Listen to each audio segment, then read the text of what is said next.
انہوں نے سارا کو بھی اپنے ساتھ کھیل میں شامل ہونے کی دعوت دی۔ سارا ان کے ساتھ مل کر کھیلنے لگی۔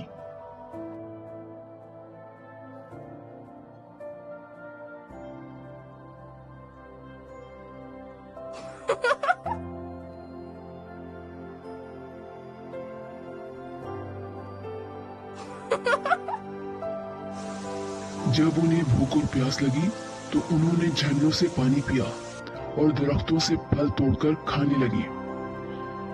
اتنے میٹھے اور رسیلے پھل سارا نے کبھی نہیں کھائے تھے اور نہ ہی اتنا صاف ٹھنڈا میٹھا پانی پیا تھا۔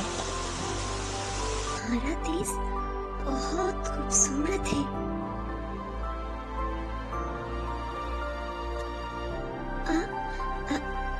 کیا تم مجھے اس کی سیر کروا سکتی ہو؟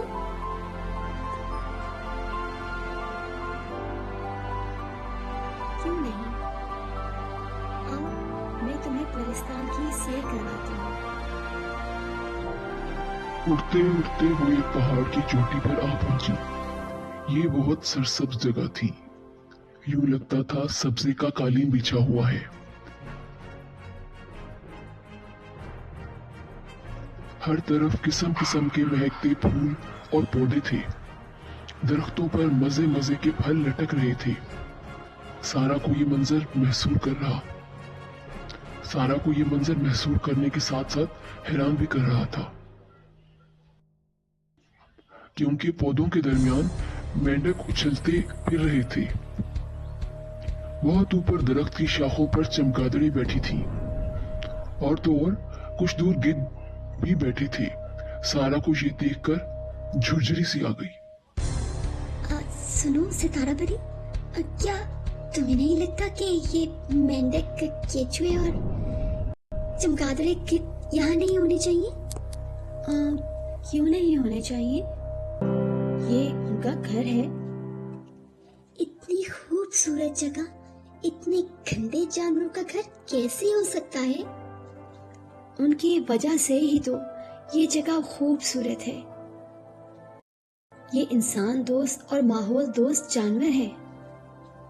وہ کیسے؟ وہ ایسے کہ مینڈک پودوں اور فصلوں کو نقصان پہنچانے والے کیڑوں مکوڑوں کو کھا جاتے ہیں۔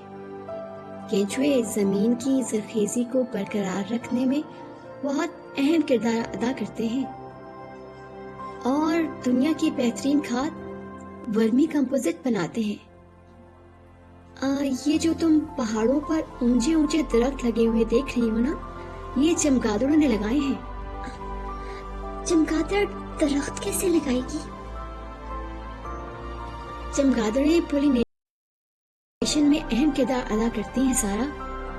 700 سے زائد اقسام کے درخت لگاتی ہیں، جن میں کیلا، آم، انجیر اور امرود، آڑو سب شامل ہیں۔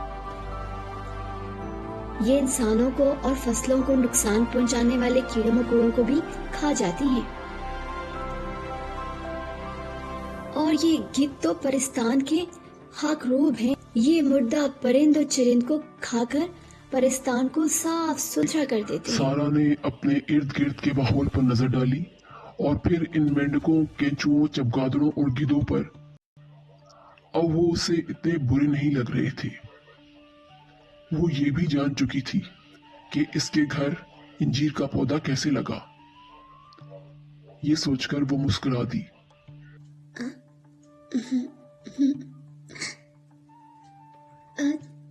شکریہ ستارہ پری،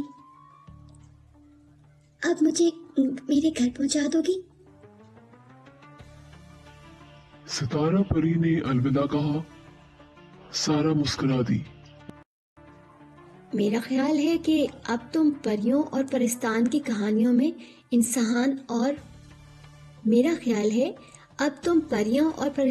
کہانیوں میں انسان اور ماحول دوست حشرات اور جانوروں کا ذکر بھی ضرور کرو گی۔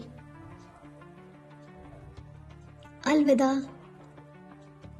دی اور گھر آ کر نئی کہانی لکھنے لگی، جس میں پریوں کے ساتھ ساتھ ماحول دوست حشرات اور چرند پرند کا بھی ذکر تھا۔